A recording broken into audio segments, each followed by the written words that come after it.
Let's hear now from the Shadow Cabinet. We're joined by Labour's Financial Secretary to the Treasury, James Murray. Good morning to you.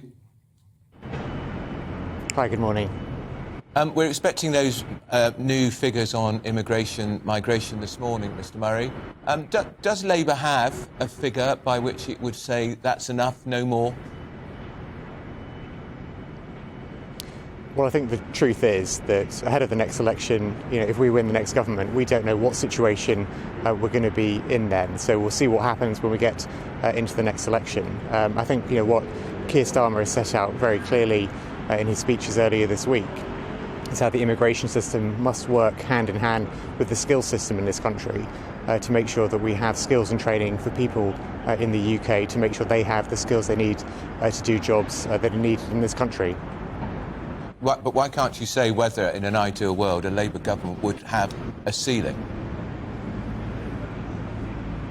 Well, as I said, let's see what situation we're in at the next election. There's been so many changes in terms of government policy, prime ministers, direction they're travelling in and so on. We don't know what we're going to inherit or what situation we're going to have going into the next election. So we'll see what situation we're in there. But what we can set out now is our vision about making sure the immigration system works hand in hand with the skills and training system in this country. Well, you're absolutely right. There have been so many changes in policy, also from Sir Keir Starmer on this, seeming to echo Nigel Farage in his approach to all of this. An interesting sort of populist move from Sir Keir Starmer, hardening of his position, if you like. Well, look, what Keir set out in his speech to the CBI this week is that the immigration system should work closely with the skills system. And if you have a situation where employers are recruiting internationally to fill gaps in terms of skills or shortage occupations, that should be a signal that we need to make sure we're investing in skills and training within those sectors, within those industries in this country. And I think that's what he was setting out. He was setting out a really clear vision about how the immigration system must be connected to the skills and training system. At the moment, they're totally detached from one another, but they need to work hand in hand, and that's what would be at the heart of our approach. What's your solution? Do you have a solution for the small boats that are crossing the Channel?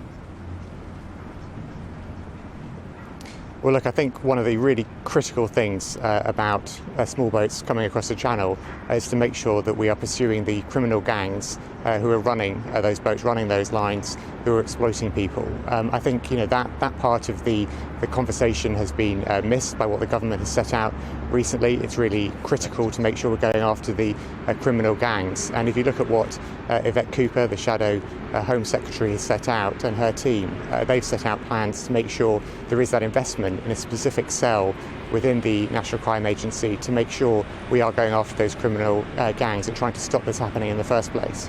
And would Labour consider opening legal routes into the country for asylum seekers? Sorry, could you say that again?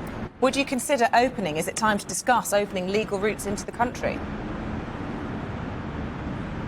But we need to make sure that there are safe and legal routes for people to come to the country to make asylum applications. I think the other part which is really important to focus on is about the speed at which decisions are taken. Because if you look at the number of people, you mentioned people coming across the Channel in small boats. In 2021, people came across the Channel in small boats, but only 4% of those people have had their asylum applications processed. There's a huge backlog, there's a huge failure in the system to get asylum applications processed, and that lets down everyone. It lets down genuine asylum seekers, it lets down the UK asylum system in terms of identifying who has a claim which can be accepted or not, and it costs a lot of money in the meanwhile. So the asylum system is not working. The Home Secretary talked about the system being broken. They've been in government for 12 years. They've presided over it breaking, and they haven't got the plans to fix it. Mr Murray, the RMT has announced a major escalation of the rail strikes. Your colleague, the Shadow Home Secretary, Yvette Cooper, refused to condemn the union. Do you condemn the union, or do you agree with them? Look, I think no one wants to go on strike. I think everyone wants to avoid a strike. It's a difficult decision for workers to go on strike. They lose their pay. They don't want to go ahead with strikes. I think what is critical for the government to do, and what we are pushing the government to do, is to do everything it can to get a deal so that strike action can be avoided.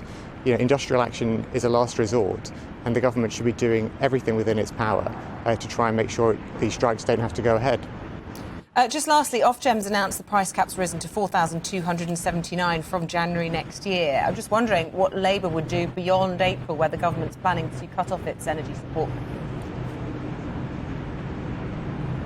So look, what's really critical in terms of helping people with energy bills is, of course, the urgent help through the winter and the difficult months ahead. But at the same time, the government must be investing more in long-term solutions to bring energy bills down. We've been pushing them for so long now to get a move on with insulating properties across the country. There are 19 million homes across the country that need better insulation. We have the draftiest homes in Europe.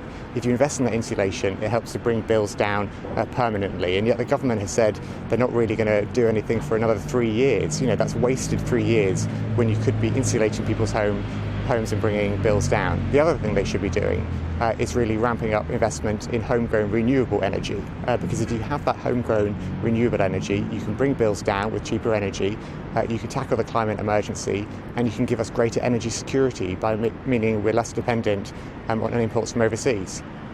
James Murray, we'll leave it there. Shadow Financial Secretary to the Treasury. Thanks for your time this morning.